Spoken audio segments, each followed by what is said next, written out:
प्यारे बच्चों नमस्कार। 10वीं कक्षा के विज्ञान के तीसरे चैप्टर धातु एवं अधातु के चौथे लेक्चर में आपका स्वागत है। इस लेक्चर में हम ये समझेंगे कि धातुएं जो है वो अन्य धातु लवणों के साथ किस तरह से अभिक्रिया करती है, और इसी टॉपिक के अंतर्गत हम धातुओं की सक्रियता श्रेणी के बारे में भी पढ़ेंगे। ये एग्जामिनेशन पॉइंट ऑफ व्यू से भी बहुत इम्पोर्टेंट है। इसके अलावा धातुओं की अधातुओं के साथ रिएक्शन भी हम इसी लेक्चर के अंदर पढ़ेंगे। तो आइए शुरुआत करते हैं धातुओं की अन्य धातु लवणों के साथ अभिक्रिया। अब देखिए कि धातुओं की अन्य धातु लवणों के साथ अभिक्रिया। तो मान लीजिए कि हमारे पास एक धातु A है, कोई भी धातु A है और धातु B का लवण विलयन है। B धातु के लवण का कोई घोल है। अगर इन दोनों की अभिक्रिया होती है तो A धातु का लवण विलयन बन जाएगा। A धातु का लवण आपको प्राप्त होगा विलयन के रूप में, और धातु B यहाँ पर आपको प्राप्त हो जाएगी। लेकिन ये केवल तभी रिएक्शन पॉसिबल है जब धातु A B के कंपैरिजन में अधिक क्रियाशील हो। अगर A धातु B से अधिक क्रियाशील है तभी ये रिएक्शन होगी, अदरवाइज ये रिएक्शन नहीं होगी। ओके, फॉर एग्जाम्पल मैं आपको एक उदाहरण देता हूँ कि जैसे हमारे पास Zn प्लस CuSO4 है। Zn जिंक एक धातु होगी, कॉपर सल्फेट ये कॉपर का एक लवण हो गया, ठीक है, एक साल्ट हो गया, ये विलयन के रूप में है। तो अब हमें पता है कि जिंक जो है वो कॉपर के बजाय ज़्यादा अभिक्रियाशील है, तो जिंक यहाँ से कॉपर को डिस्प्लेस कर देगी, यहाँ से दूर हटा देगी और जिंक का लवण आपको प्राप्त हो जाएगा और कॉपर जो है आपको अलग से धातु प्राप्त हो जाएगी। लेकिन अगर आप ये कहते हो कि copper plus ZnSO4, copper plus ZnSO4, तो यहाँ पर देखिए कॉपर जो है वो कम अभिक्रियाशील है। कम अभिक्रियाशील है तो यहाँ से जिंक को नहीं हटा पाएगा, इसको डिस्प्लेस नहीं कर पाएगा और यहाँ पर कोई रिएक्शन नहीं होगी। ठीक, तो अब आपको क्या पता लगेगा कि कौन सी धातु जो है वो ज़्यादा अभिक्रियाशील है, कौन सी कम अभिक्रियाशील है। तो इसके लिए जो है हमारे पास एक सूची दी गई है, उससे हमें धातुओं की क्रियाशीलता का पता लगेगा। ठीक है, मैं अभी आपको दिखाता हूँ। तो ये जो आपको स्क्रीन पे दिखाई दे रही है, यही यहाँ पर देखिए कि धातुओं की सूची है जो हमारे 10वीं क्लास के सिलेबस में है। तो इस सूची में जो ऊपर की तरफ जो धातुएं आती हैं वो सभी सबसे अधिक अभिक्रियाशील है। जैसे जैसे हम नीचे की तरफ जाते हैं अभिक्रियाशीलता जो है वो घटती जाती है, और सबसे नीचे जो गोल्ड आता है ये इस सूची में सबसे कम अभिक्रियाशील है।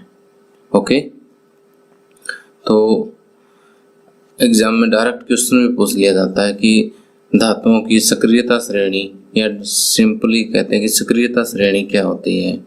तो हम ये कहते हैं कि सक्रियता श्रेणी धातुओं की वो सूची है जिसमें धातुओं को क्रियाशीलता के अवरोही क्रम में व्यवस्थित किया जाता है, घटते क्रम में व्यवस्थित किया जाता है। तो आपको ये जो सीरीज है इसको कंठस्थ याद करना होगा। Potassium, sodium, calcium, magnesium, aluminium, zinc, iron, lead, hydrogen, copper, mercury, silver and gold. तो इसको याद रखने के लिए जैसे आप अपनी तरफ से कोई भी एक वो पैराग्राफ सा बना सकते हो कि कान्ना कार मांगे अल्टो जैन फरारी वगैरह, इस टाइप से कुछ भी आप अपनी तरफ से बना करके इसको याद कर सकते हैं। ओके, तो देखिए कि अभी जो मैंने रिएक्शन आपको समझाई थी पहले, उसको मैं दोबारा से रिपीट कर रहा हूँ कि जैसे मैंने बताया था Zn प्लस CuSO4, तो अब देखिए Zn कहाँ, ये रहा Cu ये है, तो Zn देखिए कि ऊपर आता है, ऊपर आता तो कॉपर की बजाय अधिक अभिक्रियाशील है, तो इसका मतलब रिएक्शन होगी, क्या बनेगा ZnSO4 प्लस कॉपर। और अगर आप कॉपर प्लस ZnSO4 ले लेते हैं, ठीक है, तो कॉपर देखिए नीचे आता है, अगर नीचे आता तो इसको डिस्प्लेस नहीं कर सकता, एक अधिक अभिक्रियाशील कम अभिक्रियाशील को डिस्प्लेस कर देगा। ओके, यहाँ पर कोई रिएक्शन नहीं होगी। ओके, तो ये था हमारा टॉपिक धातुओं की अन्य धातु लवणों के साथ अभिक्रिया। तो जो मैंने अभी तक आपको समझाया है वो सेम टू सेम मैंने आपको नोट्स में भी लिख के दिया हुआ है, और आपने अभी तक ये नोट्स नहीं डाउनलोड किए हैं तो आप प्ले स्टोर पर जाकर के मेरी ऐप डाउनलोड कर सकते हैं। प्ले स्टोर में जाकर के आप सुरेश लक्सरार लिखिए, सुरेश लक्सरार, ठीक, आपको ऊपर मेरा लोगो दिखाई देगा जिसमें इस तरह से SL लिखा होगा ग्रीन कलर से। ओके, तो वहाँ से आप ऐप डाउनलोड करके और आप 10th क्लास की साइंस में जाकर के नोट्स डाउनलोड कर सकते हैं। और जिन बच्चों ने पहले ऐप डाउनलोड कर रखी है वो वापस प्ले स्टोर पर जाकर के सेम टू सेम इसी तरह से सर्च करें और इस ऐप को अपडेट कर लें, ठीक है। और ये एक्टिविटी आप लगभग 1 महीने में 15 दिन में आप करते रहें अपडेशन वाली। ओके, देखिए अब हमारा अगला टॉपिक आता है कि धातुओं की अधातुओं के साथ अभिक्रिया। तो देखिए कि ये हम पीरियोडिक टेबल से समझ ही चुके हैं कि कौन कौन से तत्व जो है वो धातुएं होती है और कौन कौन सी अधातुएं होती हैं। जो इस पीरियोडिक टेबल में ये जो मोटी लाइन मैंने लगाई है यहाँ पर जिगजैग सी जो लाइन है, इससे लेफ्ट में सारी क्या है धातुएं हैं और राइट में जो है वो क्या है अधातुएं हैं। और इसके पास कुछ एक एलिमेंट ऐसे हैं जिसमें धातुओं और अधातुओं दोनों के गुण हैं, वो उपधातुएं कहलाती हैं। ओके, अब धातुओं और अधातुओं की जो अभिक्रिया है उसको संयोजकता कोष को पूरा करने की प्रवृत्ति के रूप में समझ सकते हैं। तो ये आपको पता है कि एक बार मैं वापस 9th क्लास के एक टॉपिक पर चलता हूँ 2 मिनट के लिए ताकि आपको ये चीज़ समझ आ जाए। ये आपको पता है कि किसी भी तत्व के परमाणु में, अब जितनी धातुएं हैं अधातुएं सारे तत्व हैं, किसी भी धातु के परमाणु में देखिए एक तो नाभिक होता है, नाभिक के अंदर प्रोटॉन और न्यूट्रॉन 2 कण होते हैं। प्रोटॉन पर पॉजिटिव चार्ज होता है, न्यूट्रॉन पर कोई आवेश नहीं होता, और इलेक्ट्रॉन जो है वो इसके चारों तरफ वृत्ताकार पथ में चक्कर लगाते रहते हैं। बोहर मॉडल के अनुसार हमने ये चीज़ 9th क्लास में पढ़ी है। तो अब जैसे ये तो नाभिक हो गया, और ये जैसे पहला सेल, दूसरा सेल, तीसरा सेल, इसको कोष भी बोलते हैं, हिंदी में क्या बोलते हैं, कोष। तो इन कोष में जो है इलेक्ट्रॉन किस तरह से भरे जाते हैं, इन कोषों में इलेक्ट्रॉन जो है 2n² का फार्मूले से भरे जाते हैं। n यहाँ पर ये वाली संख्या जो मैंने यहाँ पर लिखी हुई है कि अगर पहला कोष है तो n 1 होगा। तो पहले कोष में इलेक्ट्रॉनों की संख्या जो है, इलेक्ट्रॉनों की संख्या अगर हम देखें कुछ में कोष 1 में देखें तो n 1 हो गया, तो 2 गुणा 1 का स्क्वायर, 1 का स्क्वायर 1, 1 इंटू 2 क्या आ गया 2। अगर कोष दूसरा है तो n 2 हो जाएगा, 2 गुणा 2 का स्क्वायर, 2 का स्क्वायर 4, 4 दूनी 8। अगर कोष नंबर 3 है तो 2 गुणा 3 का स्क्वायर, 3 3 9, 9 दूनी 18। ओके, तो इस तरह से हम ये कह सकते हैं कि पहले कोष में 2 इलेक्ट्रॉन आ सकते हैं, दूसरे में 8 आ सकते हैं, तीसरे में 18 आ सकते हैं। इसी तरह से हम आगे निकाल सकते हैं कि अगले में जो है 32 आ सकते हैं कि 2 गुना 4 का स्क्वायर, 4 का स्क्वायर 16, 16 दूनी 32 इलेक्ट्रॉन जो है अगले में आ जाएंगे, उससे अगले में 50 आ जाएंगे। ठीक है, लेकिन साथ में एक कंडीशन और भी है कि जो सबसे बाहर वाला कक्ष है उसमें 8 से अधिक इलेक्ट्रॉन नहीं आ सकते। सबसे बाहरी कक्ष या कोष में 8 से अधिक इलेक्ट्रॉन नहीं आ सकते। अब देखिए 8 का क्या चक्कर है। तो देखिए कि जिस तत्व के परमाणु के बाहरी कोष में 8 इलेक्ट्रॉन होते हैं वो स्टेबल होता है।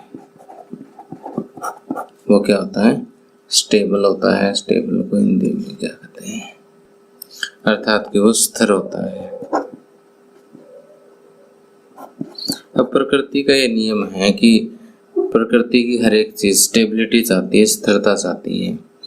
तो ठीक उसी नियम के अनुसार कि किसी भी तत्व का परमाणु अपने बाहर वाले कक्ष में 8 इलेक्ट्रॉन पूरे करना चाहता है। ओके, अब अगर हम कुछ धातुओं की बात करें तो जैसे सोडियम एक धातु है और इसमें जैसे 11 इलेक्ट्रॉन होते हैं। कितने इलेक्ट्रॉन होते हैं? 11, क्योंकि परमाणु क्रमांक इसका 11 है तो इलेक्ट्रॉनों की संख्या भी कितनी होगी? 11 होगी। तो यहाँ पर प्रोटॉन न्यूट्रॉन अगर हम लें तो प्रोटॉन भी 11, न्यूट्रॉन इसमें 12 होते हैं, क्योंकि परमाणु द्रव्यमान 23 होता है तो 23 - 11 12। तो यहाँ पर चलो इसका फंडा और क्लियर कर देता हूँ मैं कि एक तो परमाणु क्रमांक होता है, परमाणु क्रमांक, और एक द्रव्यमान क्रमांक। ठीक, अब परमाणु क्रमांक जो भी होगा वही इलेक्ट्रॉनों की संख्या होगी, वही प्रोटॉनों की संख्या होगी।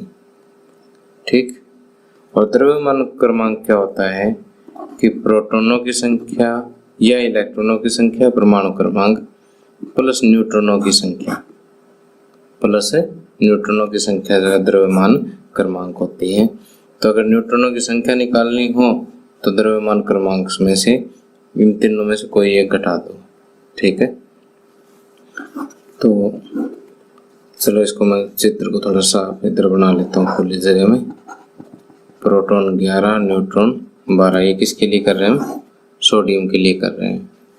ठीक, तो सोडियम में 11 इलेक्ट्रॉन हो गए, क्योंकि परमाणु क्रमांक 11 हो गया तो प्रोटॉन में 11, इलेक्ट्रॉन भी 11। पहले कक्ष में कितने आ गए? 2 इलेक्ट्रॉन आ गए। 2 भरने के बाद 11 में से तो हो गए 9 बच गए। दूसरे में कितने आ सकते हैं? 8 आ सकते हैं। अभी मैंने आपको बताया, यहाँ पर देखिए 8 इलेक्ट्रॉन आ सकते हैं। तो 1 2, तो देखिए यहाँ पर 1 2 3 4 5 6 7 8 मैंने दूसरे सेल में दिखा दिए हैं।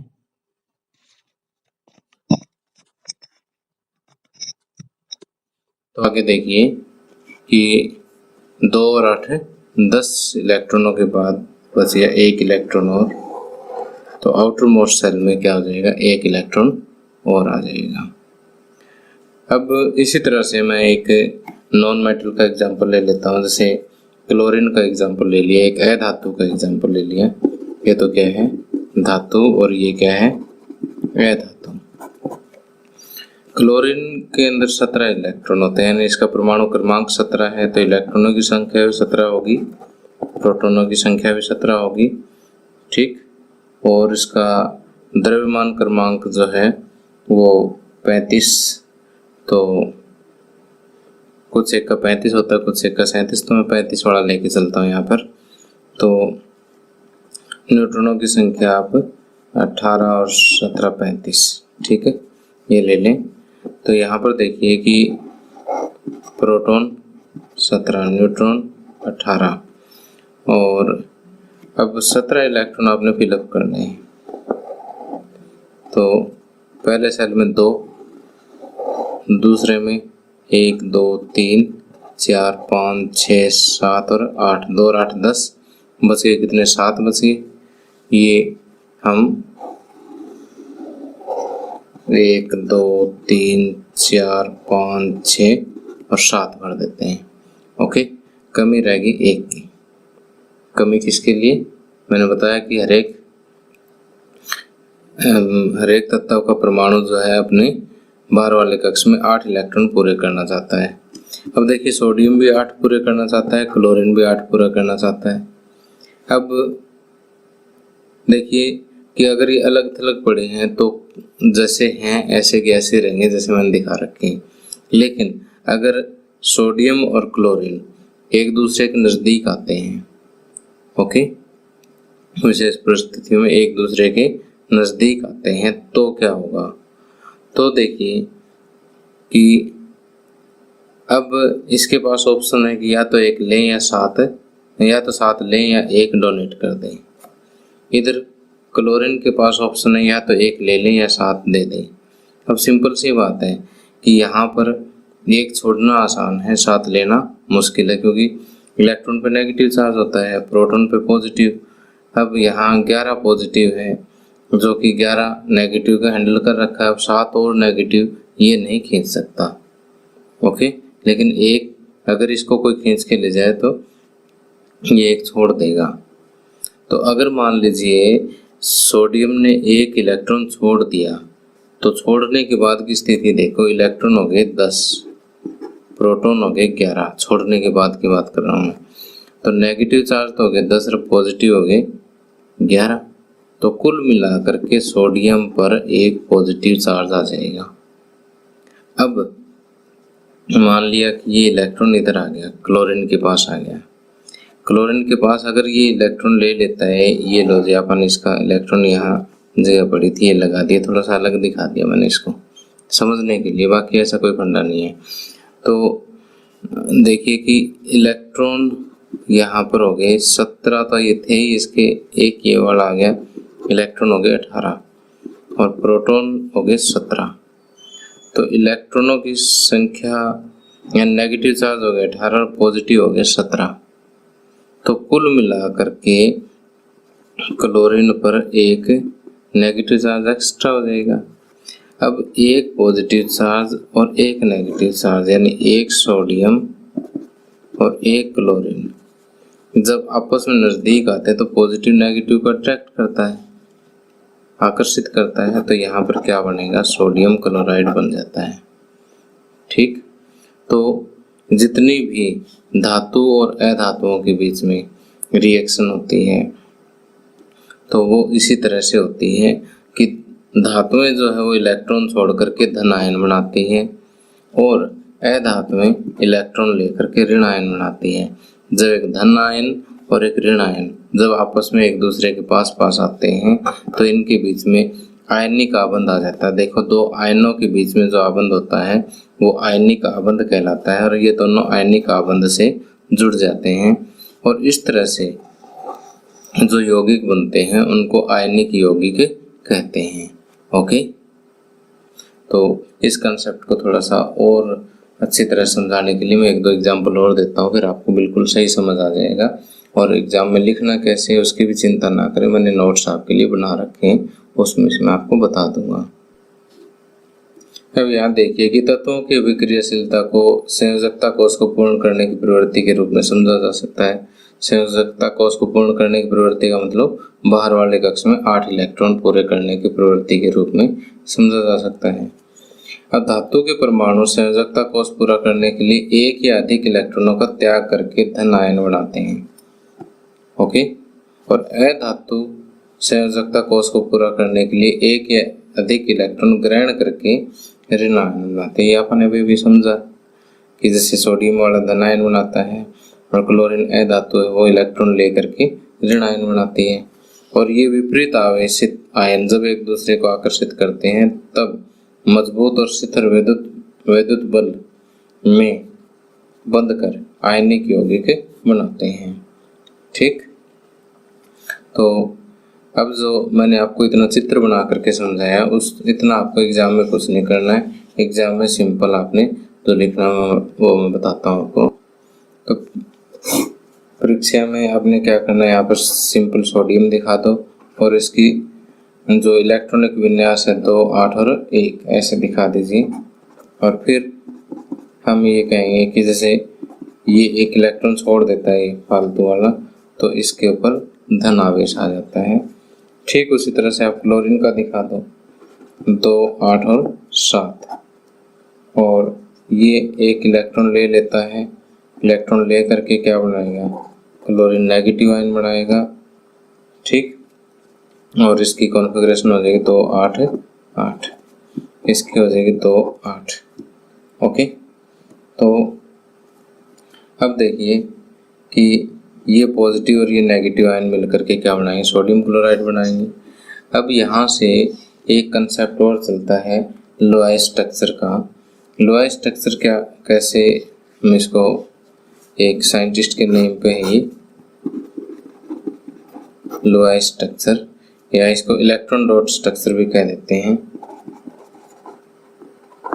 इलेक्ट्रॉन डॉट स्ट्रक्चर हिंदी में कहते हैं इलेक्ट्रॉन बिंदु संरचना। इलेक्ट्रॉन बिंदु संरचना देखिए क्या होता है, बिल्कुल सिंपल कि जैसे सोडियम के बाहर वाले कक्ष में कितने इलेक्ट्रॉन है, 1। तो इस एक इलेक्ट्रॉन को आप चाहे तो ऐसे क्रॉस करके दिखा दें, चाहे ऐसे सिंपल सा एक डॉट लगा दें। ठीक, चाहे इसको ऐसे सोडियम लिख के एक डॉट लगा दें। ये इलेक्ट्रॉन बिंदु संरचना, इसमें सिर्फ बाहर वाला कक्ष के ही इलेक्ट्रॉन दिखाने होते हैं। ठीक, और क्लोरीन के बाहर वाले कक्ष में कितने, 7 हैं, तो 2, 2, 4, 2, 6 और 1, 7। इस तरह से ये डॉट से या क्रॉस से जो अपन ये दिखाते हैं, यही स्ट्रक्चर, ये संरचना जो है क्या है, ये इलेक्ट्रॉन डॉट संरचना है या लोहाई संरचना है। ठीक, अब ये इलेक्ट्रॉन आप इधर दिखा दें। ठीक, जिससे यहाँ पर सोडियम पॉजिटिव, ओके, ये मैंने पॉजिटिव नहीं दिखाई, ये इलेक्ट्रॉन दिखा रखा है, ये भी इलेक्ट्रॉन है। इलेक्ट्रॉनों में हमारी मर्जी है कि ऐसे क्रॉस से दिखाएं चाहे डॉट से। और इधर क्लोरीन दिखा दें 2, 4, 6 और ये इस वाला। ठीक, और इस पर नेगेटिव चार्ज, तो या फिर यहाँ पर इसको NaCl दिखा दें। ठीक, अब जैसे कई बार क्वेश्चन आ जाता है कि इलेक्ट्रॉन बिंदु संरचना से MgCl2 का निर्माण जो है वो कैसे होता है, समझाएं। तो मैग्नीशियम आपको पता है एक धातु है, क्लोरीन अधातु है। तो यहाँ पर पहले मैग्नीशियम लिखें। मैग्नीशियम का एटॉमिक नंबर आपको पता है कितना, 12 होता है। तो पहले सेल में 2, दूसरे में 8 और तीसरे में कितने आ गए, 2 आ गए।